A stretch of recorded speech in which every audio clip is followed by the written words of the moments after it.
भाइयों और बहनों जो कभी संसद में कदम रखने का सपना भी नहीं देख सकते थे, आज वो संसद में दहाड़ रहे हैं। जिनकी आवाज को सदियों तक दबाया गया, जिनका हक छीना गया, जिन पर अत्याचार हुआ, आज वही चंद्रशेखर रावण संसद में दहाड़ रहे हैं और पूरी सत्ता हिल चुकी है। ये कोई मामूली घटना नहीं है, ये इतिहास बन रहा है। दलित समाज का बेटा अब संसद में बैठकर पाखंडवादियों को उनकी असली औकात दिखा रहा है।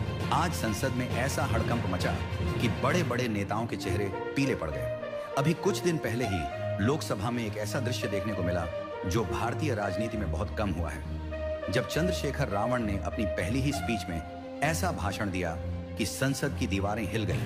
रावण ने दलित, पिछड़े, शोषित समाज की आवाज को इतनी ताकत से उठाया कि सत्ता पक्ष और विपक्ष दोनों सकते में आ गए। तुम हमें कमजोर समझते थे, तुमने हमें कुचलने की कोशिश की, हमारे हक छीने, हमें मंदिरों में घुसने नहीं दिया, शिक्षा से दूर रखा, हमारे पूर्वजों को इंसान नहीं समझा। लेकिन अब हम संसद में आ चुके हैं, अब हमारी आवाज कोई नहीं दबा सकता।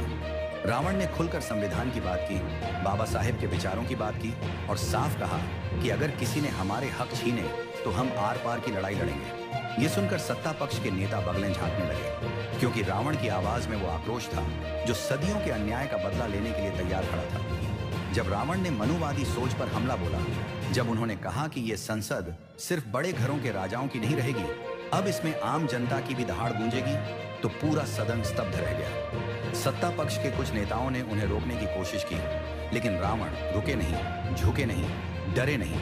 उन्होंने कहा, अगर तुम्हें हमारी आवाज से डर लग रहा है तो समझ लो कि परिवर्तन आ गया है। हम बाबा साहेब के बच्चे हैं, हमें कोई दबा नहीं सकता। संसद में कई नेताओं ने खड़े होकर विरोध किया, लेकिन रावण ने स्पष्ट कर दिया, ये देश संविधान से चलेगा, किसी के बाप की जागीर नहीं है। जो संविधान के खिलाफ जाएगा उसे जनता सड़क पर ला देगी। दोस्तों, आज ये संसद में हड़कंप है, कल ये पूरे देश में सुनाई देगा। चंद्रशेखर रावण संसद में घुस चुके हैं, अब बदलाव होकर रहेगा। ये सिर्फ एक शुरुआत है। अब संसद में हमारी आवाज गूंजेगी, अब संसद में बाबा साहेब का नाम गूंजेगा, अब संसद में दलितों, पिछड़ों, शोषितों के हक की लड़ाई लड़ी जाएगी। जो आज तक हमें सिर्फ वोट बैंक समझते थे, जो हमें सिर्फ इस्तेमाल करते थे, उन्हें अब जवाब मिलेगा। अब संसद में गुलामी की जंजीरें टूटेंगी और दलित समाज का बेटा अपनी ताकत दिखाएगा। चंद्रशेखर रावण के संसद में पहुंचते ही मनुवादी और ब्राह्मणवादी ताकतों में खलबली मच गई। ये वही ताकतें हैं जो सदियों से दलितों, पिछड़ों और बहुजन समाज को सत्ता के केंद्र से दूर रखती आई हैं, उन्हें हाशिए पर धकेलती आई है। और अब जब एक बहुजन योद्धा संसद में उनकी आंखों में आंखें डालकर खड़ा हो गया है, तो ये साजिशों पर उतर आए हैं। पहले इन्होंने हर कोशिश की कि चंद्रशेखर रावण चुनाव ही न लड़ पाए। कभी झूठे मुकदमे लगाए, कभी पुलिस के जरिए परेशान किया, कभी मीडिया में बदनाम करने की कोशिश की। लेकिन जब बहुजन समाज ने एकजुट होकर रावण को संसद भेज ही दिया, तो अब ये अंदर खाने नई साजिशें रच रहे हैं। इनकी सबसे बड़ी चाल ये है कि रावण को संसद में बोलने न दिया जाए, उसकी आवाज को दबाया जाए, उसे उग्र, हिंसक और अराजक बताकर बदनाम किया जाए, ताकि बहुजन समाज फिर से नेतृत्व विहीन हो जाए। लेकिन ये भूल गए हैं कि रावण कोई डरने वाला नेता नहीं है। वो सड़क से संसद तक लड़ने आया है, और अब जब उसने संसद के अंदर संविधान की शक्ति से अपनी आवाज बुलंद कर दी है, तो ये मनुवादी ताकतें बौखला चुकी हैं।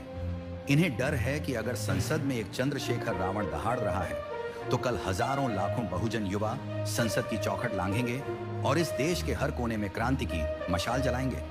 इसी डर के चलते अब ये पूरी ब्राह्मणवादी व्यवस्था रावण के खिलाफ लामबंद हो रही है। कभी मीडिया के जरिए झूठी खबरें फैलाई जा रही हैं, कभी कानून का दुरुपयोग करके उनके खिलाफ कार्रवाई करने की साजिश रची जा रही है। और सबसे खतरनाक चाल यह है कि बहुजन समाज के भीतर ही फूट डालने की कोशिश की जा रही है, ताकि रावण को अपनों का ही समर्थन न मिले। लेकिन बहुजन समाज अब जाग चुका है, अब कोई साजिश कामयाब नहीं होगी। अब चंद्रशेखर रावण अकेला नहीं है, पूरा दलित, पिछड़ा, शोषित समाज उसके साथ खड़ा है, और अब इस व्यवस्था को बदलकर ही दम लेगा। दोस्तों, चंद्रशेखर रावण एक अकेला नेता है जो संसद में दलित, शोषित और अल्पसंख्यकों की हक की बात करता है। वैसे ही ओवैसी साहब हैं जो मुसलमानों की आवाज उठाते हैं। लेकिन जब ये दोनों संसद में बोलते हैं, तो मनुवादी और ब्राह्मणवादी सत्ता कांपने लगती है। इनके चेहरे उतर जाते हैं, संसद में अफरा तफरी मच जाती है, क्योंकि ये जानते हैं कि अगर दबे कुचले समाज की आवाज संसद में गूंजने लगी, तो इनका हजारों साल पुराना साम्राज्य खत्म हो जाएगा। जब कोई मनुवादी नेता बोलता है, जब कोई ब्राह्मणवादी सत्ता पक्ष का नेता अपने एजेंडे की बात करता है, तब संसद में कोई हंगामा नहीं होता, कोई शोर नहीं मचता। लेकिन जैसे ही कोई दलित नेता अपने हक की बात करता है, जैसे ही कोई अल्पसंख्यक नेता अपने समुदाय के अधिकारों की बात करता है, वैसे ही सत्ता में बैठे मनुवादी बौखला जाते हैं। संसद में शोर शराबा शुरू हो जाता है, माइक्रोफोन बंद कर दिए जाते हैं और मीडिया भी इनकी आवाज को काटकर मनुवादी सिस्टम का गुणगान करने लगती है। ये कोई संयोग नहीं है, बल्कि एक सोची समझी साजिश है। ये चाहते हैं कि दलितों, पिछड़ों और मुसलमानों को कोई मजबूत नेता न मिले, कोई ऐसा नेता न खड़ा हो जो इनके झूठे नैरेटिव को तोड़ सके, जो संविधान की असली ताकत को दिखा सके। इसलिए जब ओवैसी संसद में बोलते हैं तो उन्हें देशद्रोही साबित करने की कोशिश की जाती है, और जब चंद्रशेखर रावण बोलते हैं तो उन्हें उग्रवादी बताने की साजिश रची जाती है। लेकिन अब वक्त बदल रहा है, अब बहुजन समाज जाग चुका है। अब संसद में भी हमारी आवाज गूंजेगी। अब कोई भी हमें चुप नहीं करा पाएगा, चाहे कोई कितनी भी साजिश कर ले। चंद्रशेखर रावण की दहाड़ को दबाना नामुमकिन है। दोस्तों, हमारे नेता दिन रात मेहनत करते हैं, अपनी जान की परवाह किए बिना समाज के लिए संघर्ष करते हैं। लेकिन हमारे ही समाज में कुछ गद्दार छिपे बैठे हैं। ये वो लोग हैं जो कुछ पैसों और दारू की बोतल के लिए अपने ही समाज को बेच देते हैं, जो चुनाव के वक्त चंद टुकड़ों पर बिक जाते हैं और फिर पूरे 5 साल गुलामी की जिंदगी जीते हैं। इन्हें कुछ फर्क नहीं पड़ता कि समाज किस हालत में है, इनके बच्चों का भविष्य अंधेरे में जा रहा है या फिर हमारे नेता किस कठिनाई से आगे बढ़ रहे हैं। ये बस अपने छोटे से लालच में अपने ही लोगों के गले पर छुरा चला देते हैं। और ये कोई नई बात नहीं है, ये मनुवादी चालें सदियों से चली आ रही हैं। पहले इन्होंने हमें गुलाम बनाया, फिर शिक्षा से दूर रखा, और जब बाबा साहेब ने हमें संविधान के जरिए अधिकार दिलाए, तो अब ये लोग हमारी ही जाति के कुछ लोगों को खरीदकर हमें बांटने की कोशिश कर रहे हैं। कभी दारू से, कभी पैसों से, कभी जाति के नाम पर, तो कभी धर्म और देवी देवताओं के नाम पर हमें बेवकूफ बनाया जाता है।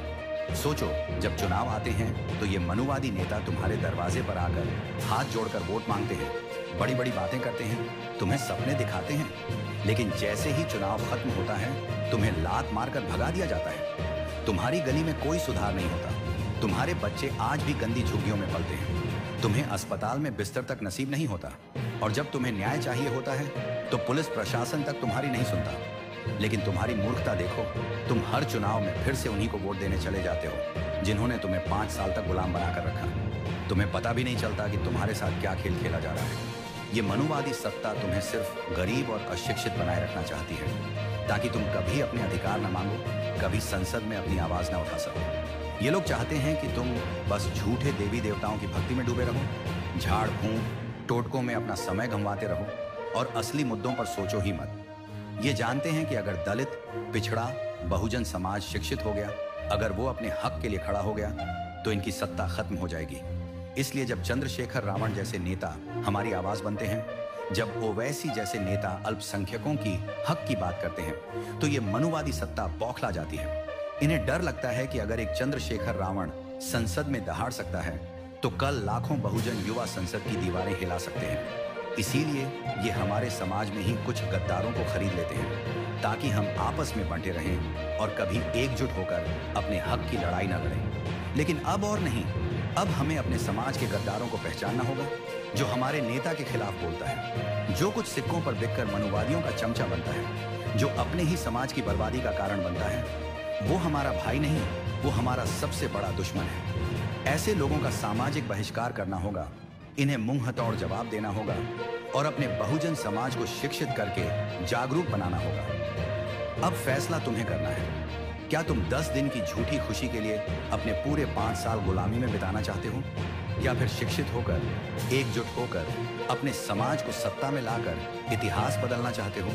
अगर तुम्हें अपने अधिकारों से प्यार है, अगर तुम्हें अपने समाज के भविष्य की चिंता है, तो इस वीडियो को हर उस भाई तक पहुंचाओ जो आज भी सोया हुआ है। अब जागो, संगठित हो और अपने समाज को गुलामी से मुक्त करने के लिए क्रांति का हिस्सा बनो।